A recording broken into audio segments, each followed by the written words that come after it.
When you think your first home is a fresh start, you expect happiness, security, peace. But sometimes, what looks ordinary from the outside hides a darkness that can crawl into your life, unnoticed, until it's too late. My name is Mike, and this happened last year, right after my fiancée and I bought our first home together. It was a small, two-story house in a quiet suburban town in Georgia. Perfectly ordinary, perfectly cheap, and to us, perfectly special. For the first few days, everything felt normal. We unpacked boxes, arranged furniture, met a few neighbors, and settled in. Most of the neighbors were nice.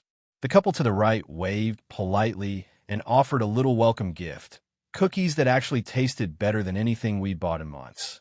The man across the street waved as we carried groceries in. Nothing to worry about. Everything seemed fine, except for the house on our left. It looked normal enough from the outside, clean and well kept. But the curtains were always drawn. The blinds never moved. And although a car sat in the driveway, we never saw anyone emerge. The first time we noticed anything, my fiancée whispered to me while we were carrying groceries inside. "Mike, look." I glanced over and saw a man standing in the living room, just behind the window, staring directly at us. Not waving, not smiling, just watching. The moment our eyes met, he turned and walked away. We shrugged it off. Maybe he was just awkward. Maybe he didn't like strangers. But then it became frequent. Every morning, when I left for work, I caught him in the upstairs window. My fiancée spotted him at the mailbox once. He wasn't lurking outside. He was inside, moving between rooms, always seeming to watch us, always vanishing the moment we noticed. One night, around midnight, I was brushing my teeth when I glanced out our bedroom window. The man was fully visible this time, standing upright, staring straight at our bedroom. My heart froze. The second I blinked, he stepped back from the window. The next morning, he knocked on our door. He introduced himself as Gordon. Polite, almost disarmingly so. He said he had been putting something on his window ledge and hadn't meant to look into our bedroom. He smiled, a small, almost friendly smile. We told ourselves to forget it. Over the next week, things escalated.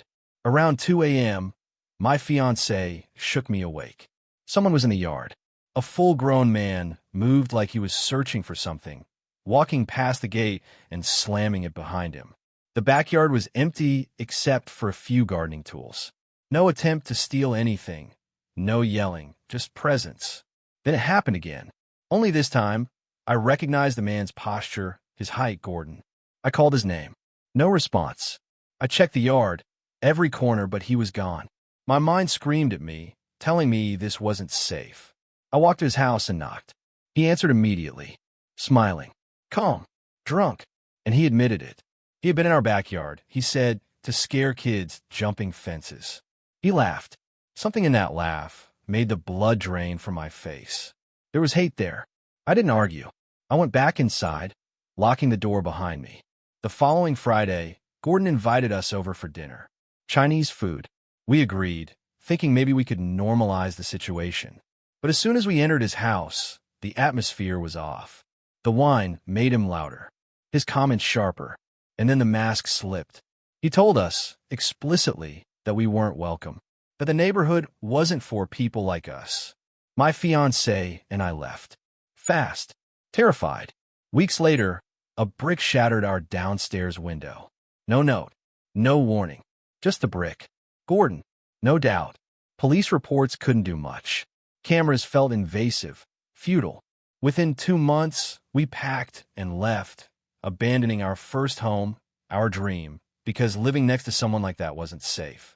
Even now, I can't forget the nights of feeling watched, the shadow of a man who smiled with hate behind it, who entered our yard without permission, and whose quiet existence became a constant threat.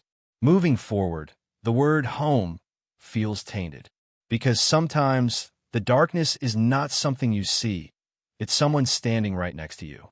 My name is Noah, and this happened a couple of years ago. My fiancée Gabby, now my wife, and I had just moved into a new house in a quiet suburban neighborhood.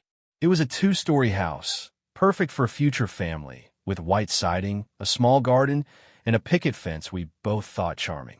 At first, everything seemed perfect. The neighbors were unusually friendly, especially the couple on the right, Daniel and Veronica. Late 30s, polite smiles, seemingly sweet. They even baked us a red velvet cake as a welcome gift, which we gratefully accepted. We were new to the area, so it felt like we had made friends immediately. For the first couple of weeks, everything was normal. The neighborhood was quiet. The street was lined with trees, and the occasional child riding a bike or dog walker made the world feel calm. But soon I noticed something strange. One night, around 11 p.m., I heard yelling. At first, I thought it might be a television, but it didn't sound like entertainment. The voice was coming from Daniel and Veronica's house.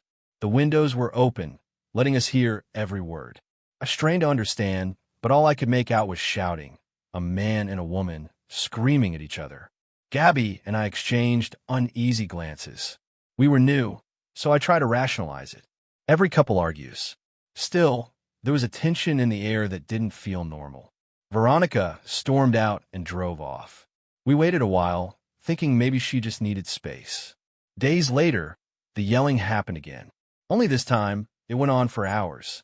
I couldn't ignore it. It became a nightly pattern.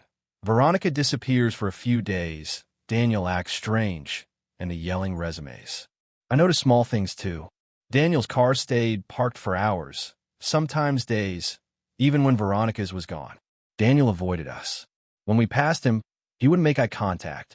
He spoke quickly when we asked something, almost as if he were trying to hide something. 3 weeks after Veronica's disappearance, curiosity got the better of me. I needed answers. I rang Daniel's doorbell. My heart was pounding as the door opened. He was sweating, nervous, and forced a smile. I asked about Veronica. "Oh, she went to her mom's for a while," he said quickly. "She's very sick." Something about the story didn't add up. But then I heard it. A scream. A woman's scream coming from inside the house.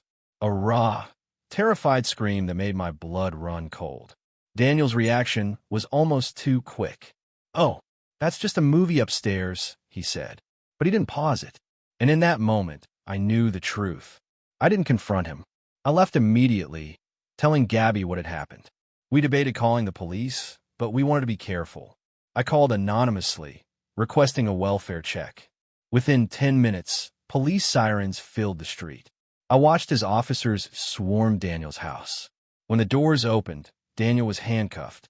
Veronica was on a stretcher, barely conscious, covered in bruises.